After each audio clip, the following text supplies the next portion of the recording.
Huh, that's kind of different. I didn't even know there was electricity in this room. So we got some lights on. Got a couple spoiled rotten horses thinking I have treats and I don't. But so many kids here, everybody treated the hell out of these two when I was away fishing, and you can tell. But anyway, it's hard not to, right? What was I gonna do? I was going to finally do a photo dump out of my old phone, because it's got a new phone. And I don't know why, you sign that iCloud thing, everything's supposed to transfer over. It didn't. So, anyway, before I completely lose touch with the old phones, the thing smashed all to hell. And I have an absolute pile of photographs that were emailed to me, shared with me when it comes to the topic of the Sasquatch, the wild beings, the Sabe, the wild Sabe people, however you decide you're going to refer to them. And I think I explained a handful of videos back why it was a little confusing for me to put photos at the time onto the videos, because I would have to, my phone was not downloading them. I don't know how many times I get an email with something attached, phone won't even open it up. And then for me it'll be like, okay, I'm gonna have to do it later, on the laptop later. Then of course, by the time I get done, the particular email with the photo or the video in it gets marked as read, and off I go out the door, forget all about it, and it just doesn't happen. There's tons of sound recordings, lots of short video clips, tons and tons of photographs in my inbox that haven't even been tapped open yet, because where I was living previously, my phone would not open it up, and I never had time to go hang out inside and get on the laptop and search up the emails again. So, but I do have a pile of photographs in my phone right now, the old phone, and I'm just charging right now. So I'm going to do a quick few email shares while I'm here. It's too late outside now, it's raining outside, and the light in the shop makes that weird line go across the screen on this particular camera, maybe on Canon, but looks like there's some light in here, and it looks like it's going to work. And I got my Snuggle Monster. He would do anything if I just scratched him forever. Okay?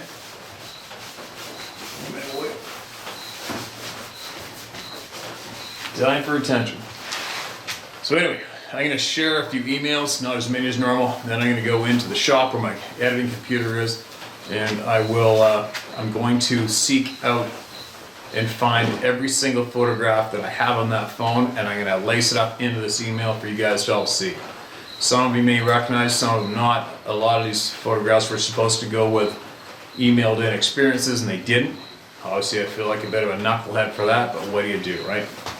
The tasks at hand are confusing and time-consuming as it is, especially when you got so much on the go. But anyway, I'm doing the best I can, but it's going to get a lot better shortly, all right? So, let's see. Thank God it's raining. This place is like a fireplace ready to explode. I don't have any food. All right, here we go. What do we got? Unexplainable roars, etc. Greetings, Steve. My late father was a Green Beret who served in the U.S. Army Special Forces for 29.5 years. He died in 2014 after a 19.5-year-long battle due to cancer from Agent Orange. Growing up in Chicago, Illinois, my dad always encouraged me to join the Y Indian Guides, Cub Scouts, and Boy Scouts. My dad literally taught me everything about Morse code and the outdoors / camping / wilderness to include understanding the sixth sense. Dad told me he developed his sixth sense while advising the Montagnard tribes while fighting in the Republic of South Vietnam, Cambodia, Laos, and North Vietnam. Assigned to 5th SFG A Detachment 234 in the Central Highlands. Dad always said he was a true mountain man and could survive anywhere in the world. Did I mention he was a Special Forces combat diver? Haha. My point is, I was taught in my early formative years how to respect the great outdoors. I learned from the best. Dad was actually recognized as being a national explorer for living 250 miles above the Arctic Circle, an achievement he was very proud of. The jungle, however, was where he seemed to be in his element. He proudly fought the jungles of Panama in Operation Just Cause in 1989, as well as training there several times after. I learned to love the outdoors from his example. About me, I'm both a third-generation Army combat veteran and Chicago police officer retired. I guess I'm a product of tradition in both military and law enforcement. I have a healthy respect for whoever and whatever it is in the forest. Ever since my youth, I always felt like I was being watched well in the woods. I have an extensive background in various fields where the woods were always my domain. They have been 2 times in my adult life where I've heard roars / screams / howls and shrieks like that of the Sierra recordings. First time was in 1999 when I was stationed in Alaska in a very remote area. The other was at war in Afghanistan in 2004, deep in the mountains of the Gaur province, while assigned to a combined Joint Special Operation Task Force. Both times the Alaska Native personnel and Afghan soldiers who I was working with informed me that what I heard was either a Sasquatch or a red-haired giant. I used to scoff at the idea before the roars. I know what I heard both times caused my hair to stand on end, caused a rapid heart rate, and caused fear within me that I could not explain. I also knew deep that no animal sounded like that. It was both eerie and unexplainable at the time. I finally told my family about the roars. They did not believe me. I guess I could not blame them. I remember when I was a non-believer. I wish I could have told my father before he died. I often wonder if he ever encountered anything strange while serving all over the globe. Steve, I do not believe in coincidences. Until I discovered your channel, I remained quiet about my feelings, especially after experiencing my family's reaction. I noticed how a lot of former military and law enforcement are speaking out. Stigma be damned. I now know I'm not the only one. Here lately, I'm researching the phenomenon and reading as much as I can to better understand. Maybe the story will help other military people share as well. I know the stories have helped me decide to write to you. Keep up the great work, Martin. Martin, thank you for emailing, man. Thanks for emailing. Absolutely appreciate it. And the reasons you just shared to why you decided to email in is actually makes me very happy, because that's exactly what we're supposed to be doing here, right? We're supposed to be making an example and offering up a safe place for everybody to come forward. No bullshit, no judging, and ultimately accepting every single human being for what they are, as good, hard-working, honest people, members of a community, right? Members of an actual, true community. Again, finally, thank God. But anyway, if you ever hear of anything, any more knowledge that you feel could help the people, then please get it into me so I can share it with everybody. And all you other people who are in law enforcement, search and rescue, military, scientific sector, the nuclear sector, I know that there are probably tens of thousands of you watching this channel without a doubt. I think there was, 3.9 million views on this channel just in the last 28 days. And the other channel I got on the go has a few million as well. And that represents a lot of people, right? A lot of people that are sitting there silent, taking it all in, learning for themselves, trying to figure out more new pieces, missing pieces to their puzzle, and probably sitting back silent, not offering up too much yet, but they're gonna, right? What are you doing? Poor guy. He loves hanging out with me. Anyway, let's get into another one.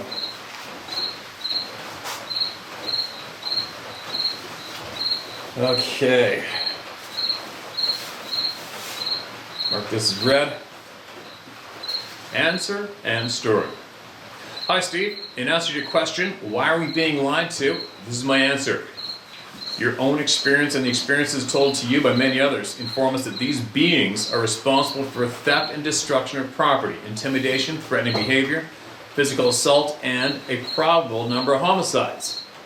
If the government were to admit that these creatures exist, then the government would immediately become liable for dealing with their antisocial behavior, both currently and retrospectively, in the form of litigation from hundreds, if not thousands, of people who have suffered at their hands. The cost would run into the millions and millions of dollars. This is not something any government will ever want to deal with. It's far easier and cheaper to deny their existence and actively suppress any information surrounding their existence. Now for my story. I've never told anyone this, but in October 2017, I experienced the fear as described by many of your contributors to the Roundtable of Knowledge. I was out jogging by myself on my usual jogging route after work, as I'd done for many years without incident. But I was suddenly overcome with an overwhelming sense of fear and danger like nothing I had ever felt before or since. I thought I was about to be attacked, but I looked around and could not see any other people or animals, only the trees in the dark of the park I was running through. This sudden feeling did not make any sense. I was already running and nearly home, so I just tried to ignore what my senses were telling me and carried on, and as I left the park, the feelings went away. But there's just one problem. I don't live near the Canadian wilderness or even in the Western Hemisphere. I live in the UK, close to Derby city centre, where there has been a sighting of a Sasquatch, where there's never been a sighting of a Sasquatch or any other cryptid of any kind ever. So, what entity did I possibly encounter that is projecting fear as a defense mechanism? I'll never know. My experience highlights why your channel is so important, because to be forewarned is to be forearmed. If I had known then what I know now, I would have probably stopped and looked around because I find the subject of Sasquatch and other cryptids fascinating. Keep up the good work, and together, the good, honest people of this world will solve the puzzle, despite a government's not with them. Kind regards, Ben Butcher. And you left the coordinates of where you've seen this. Okay, man. Hey, Ben, you know what? It's kind of funny with the UK, with a lot of people in the UK. There is a lot of people in the UK who have experiences, and they email them in and they share them. However, there is also a fair amount of people in the UK who flat out say, no, there isn't any Sasquatch here, and it's all hogwash, and there never has been, there never will be, and the people that are claiming to be seeing them are just looking for attention. It is a little odd to me to hear how many people in the United Kingdom can have a little bit of attitude when it comes to this topic, whereas they will hear someone share their story from the United Kingdom through me to the people of this channel, and they'll go out of their way to email me or comment in the section below the odd time we've noted it, and they will instantly go to discrediting the people from the UK that send in their experiences. Why? I haven't a clue. Because I can guarantee you that there isn't a human being alive, possibly. Now, I'd say I can't say I guarantee you, but I can say there's a very high chance there isn't a human being alive today that can dictate where these beings are or are not. Right? But anyway, thanks for sending that in. Many people from the United Kingdom share their experiences through me with the people on this channel. All we can do is keep speaking out loud about it, and hopefully more people in your neighborhood or your country will come forward with what they know and what they've seen. Obviously, there is a large population in the UK that is willing to character assassinate people there when they come forward, right? So keep them talking, and keep them talking through here, and we won't shut up, all right? Thanks for sending that in. My first Bigfoot encounter is the summer of '76. My friend Chuck had a '66 Chevy Biscayne, and he stopped by to pick me up. Then he went and picked up two more friends, Larry and Chris. We went to the party store and bought a case of beer, and then headed out of town to cruise the country roads and sip on some cold ones. We turned down a gravel road and stopped and opened the case of beer. It was dark by now, and the road had a cornfield on the right side of the road and a swamp on the left. I was sitting sideways in the passenger side of the front seat, talking to Chris and Larry in the back seat, when all of a sudden something came out of the cornfield and went by the back of the car, slapping the trunk hood as it went by. The force of the slap made the rear shocks bottom out. Holy shit. I was looking out the back window and the side windows and got a good look at what went by. It was a full moon that night, and this thing was very tall. Maybe 10 to 12 feet. It was not super wide, stocky like some of the Bigfoots, but muscular. My friends were freaking out. They said, "What the F is that?" I said, "It was a big, tall thing." They said, "Did you see it?" I said, "Yeah, I did." Everyone yelled, "Let's get the hell out of here." Chuck fired up the Chevy, spun in the gravel in all three gears, and it was summer, and we had the windows down, and you could hear it run into the swamp, making splashing sounds. We never talked about it. Afraid it would get out and we would be the laughing stock of this little town. And how sad is that? Another group of people who had the experience, didn't ask for it, and too scared to tell their neighbors, or their family, or their friends, and that sucks ass. And I sure hope we're gonna put an end to that. Well, obviously we're putting an end to it, right? Thanks for sharing that, man. You're in a safe place now to share all that shit. Keep it coming. If you hear anything that people can benefit from, you find anything out, you send it here, all right? And we'll get it shared with everybody. Hey Steve, my wife and I love what you have done and continue to do for all us knowers. We never miss a video and look forward to seeing them every day. Thank you for this platform that helps so many to come out of their shell and share experiences. Thanks for the kind words, and it's actually no problem. At this point, I have no idea how long this will be, as I've never written it out before today. I've had several experiences, probably due to my love of the outdoors through hunting, fishing, camping, etc. We look for every opportunity to go into the mountains, if for no other reason than to explore and experience its beauty. I'm writing to you about this particular incident because I've not heard another that is exactly the same. There have been some that are similar to this one, so I hope it sparks a memory in someone that has had an experience more closely resembling mine and motivates them to share. After all, that's why we watch this channel. My wife and I live in Montana. It was 2017. We had been fishing all day at Beautiful Lake near White Sulphur Springs, Montana. We fished longer and later than we had intended. I'm sure you may have done the same on occasion, LOL. So, by the time we had packed and loaded up all our gear, the sun had gone down and it was starting to get dark. It was approximately 12 to 14 minutes to the campground in which we were staying, and it would be completely dark before we reached it at the speed we had to travel safely. We'd gone about 7 miles. We were all alone on the road, or at least there were no other humans anywhere nearby. It was totally dark by now, so I was driving with brights on. I noticed some movement on the right shoulder of the road about 100 yards ahead of my truck. I fixed my eyes on the object and started slowing down as we drew closer. My wife nor I said anything at this point as to what we were seeing, and would discover later we could not explain why we remained silent for at least another 5 minutes. What I saw in front of me as we approached, and to the far side as we slowly crept by, was nothing short of incredible. I saw it first on the right shoulder, but as I got closer, maybe 50 yards or so, it moved into the road towards the center, and it seemed to float there for a few seconds, and then move back to the right side of the road as I got to about 20 yards. This thing had long dark hair, maybe black, and was 4 to 5 feet wide. It was 1.5 feet above the ground. No visible feet or legs. It was 2 feet from top to bottom, no face or visible head, and as I said, 4 to 5 feet wide and longish hair. I can't explain why, nor can my wife, why we just continued to drive by at about 2 miles an hour, staring out the right side window looking at this thing. I eventually increased my speed to about 50 miles an hour and drove for about 5 minutes, then pulled to the side of the road and stopped. I turned to look at my wife as she simultaneously looked into me, and we both said, "What the hell was that?" My wording may have been slightly more colorful, but I had the same need for an answer. I wanted to know what she had seen with no influence from me. So I asked her to speak first and describe in detail what she saw. So in detail, she described exactly what I had seen from the beginning to end. We do not know what it is, but it is a living entity that was in our world that night and did not allow us to pull over and stop or even have a conversation regarding its presence until we had traveled beyond its control. We both felt then and now our lives would most likely have ended that night had we disobeyed. We were both definitely left with a feeling of dread. Thanks, ARC and DLC. Holy shit.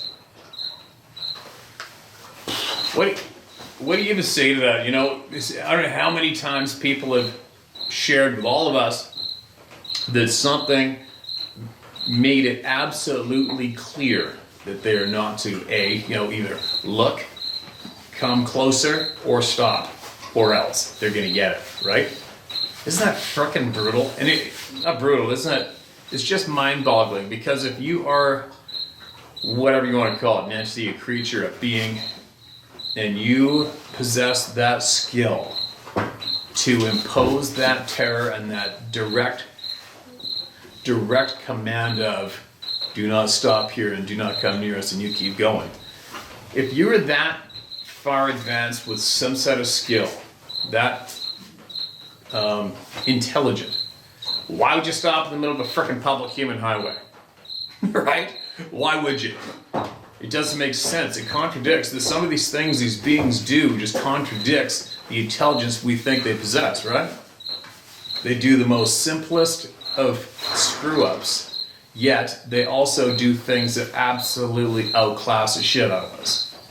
It is so frickin' confusing, especially for me, because I've spent basically the majority of my life trying to understand wildlife, various species, and I mean trying to understand every single thing about them. Why they do this, when they do this, when they do that, where they sleep, when they sleep, where they eat, where they hang out, where they travel to.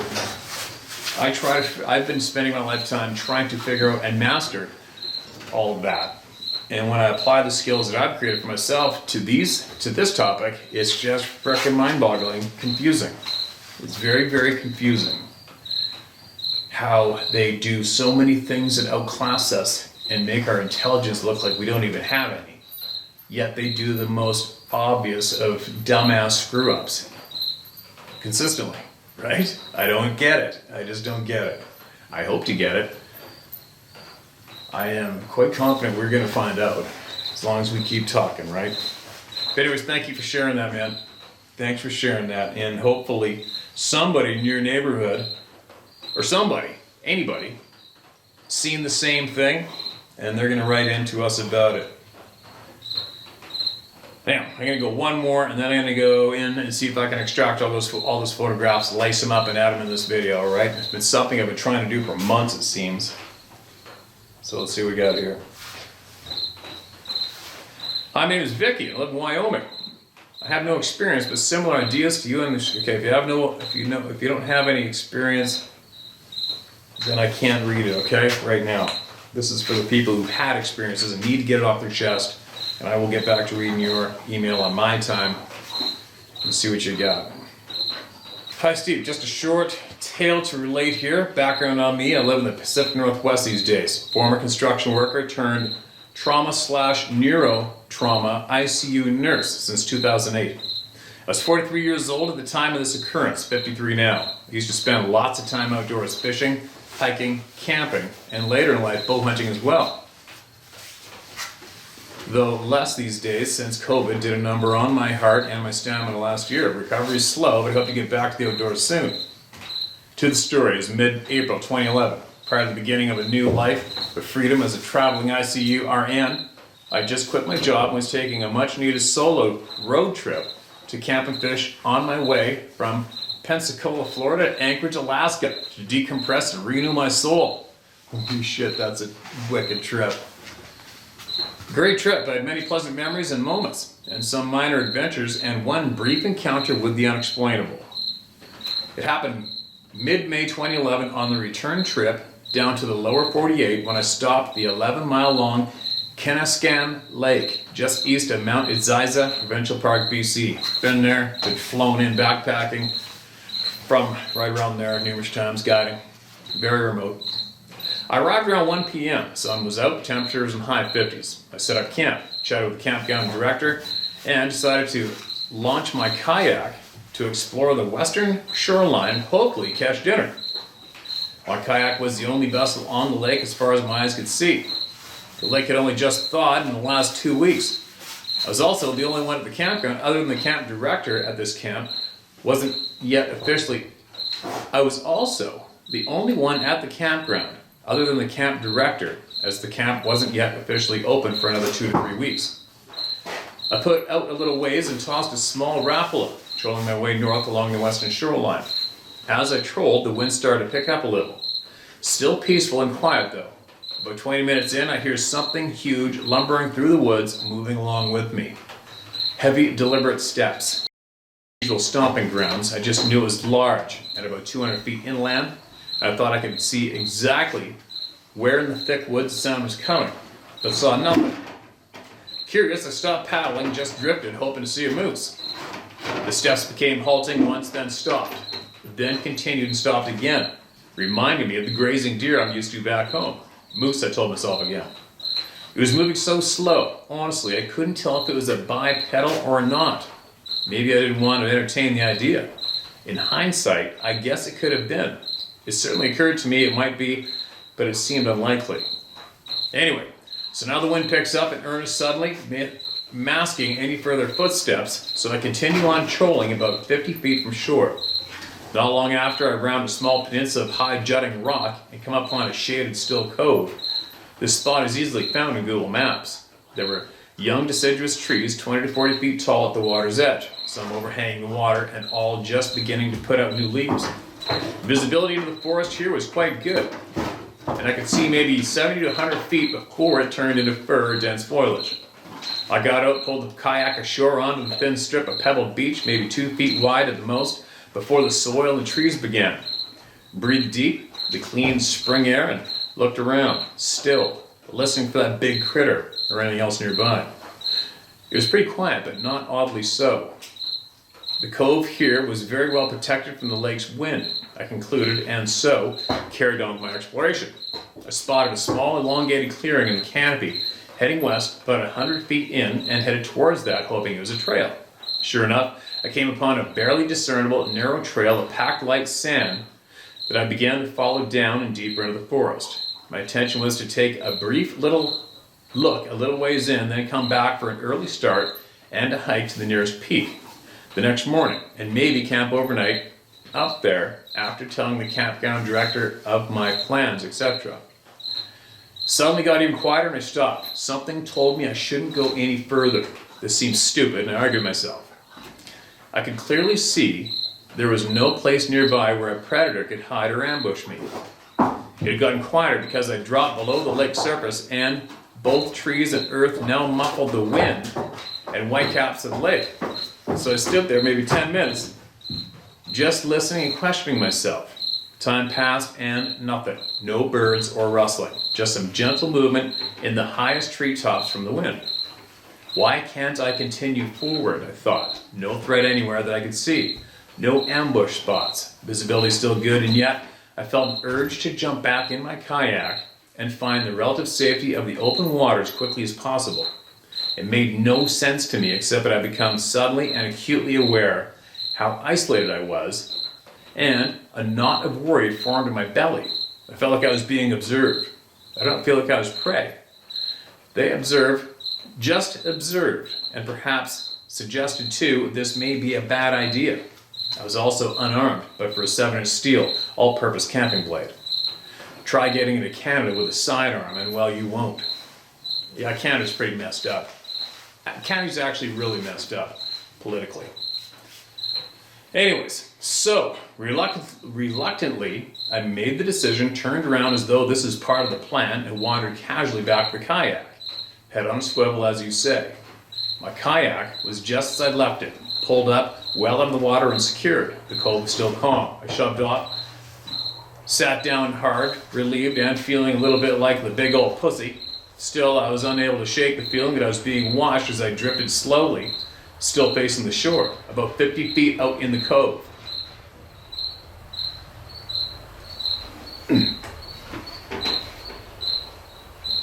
On high alert, I was still peering hard in the surrounding area where I just launched from when it happened.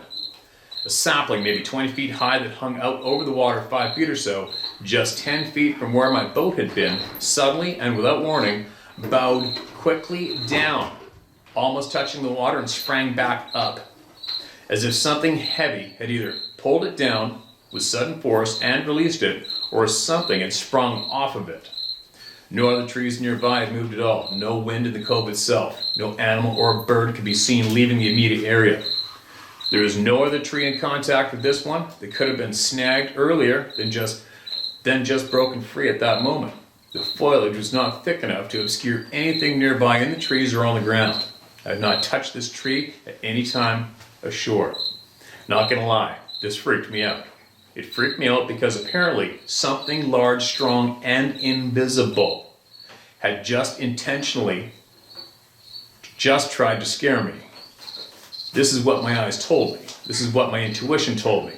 I spun my boat around to the point away from this unpleasantness, and though startled, I stayed there in the cove a few more minutes, ready to paddle my ass off. I stayed peering at the spot, into those woods, listening, certain I was going to see a large splash and sudden wake heading my way or have my brain scrambled and the sudden urge to go barefoot into the woods, or something effed up. But thankfully nothing more occurred. I'd not returned to that spot, nor did I hike anywhere along that shore the next day. If I had a friend with me, I would have been inclined, but not solo. Nope. So that's it. No evidence or actual sighting, just a weird, out-of-place tree dipping for no discernible reason and a weird feeling. Seems silly now, but damn if it didn't freak me out then. I did manage to hook a 3-pound trout for dinner on the way back to camp, so overall worth it. Keep up the good work, Steve. You're appreciated, Adam. All right, Adam. I appreciate that share, man, especially considering it's in some areas that I consider some part of my home turf, right? And I don't know.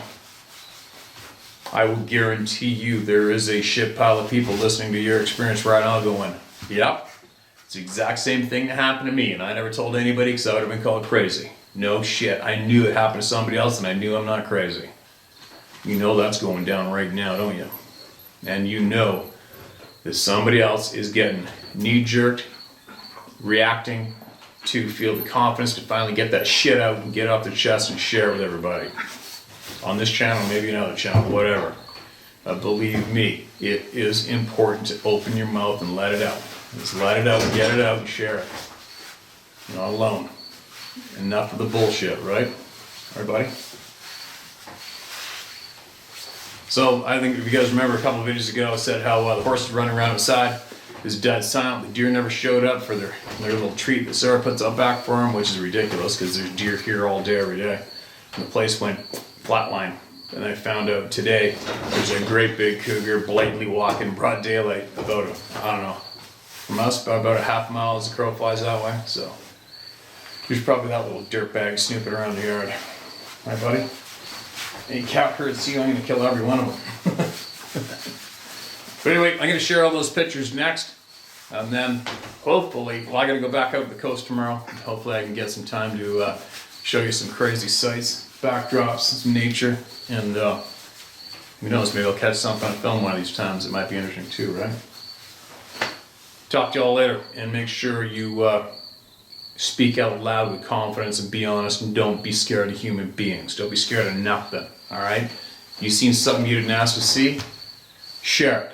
Talk about it, get to the bottom of it, throw in your knowledge and add it to the pile so we can figure out all this bullshit that's been going on since time began, and since whoever is has been blocking us from finding out the truth. All right? All right?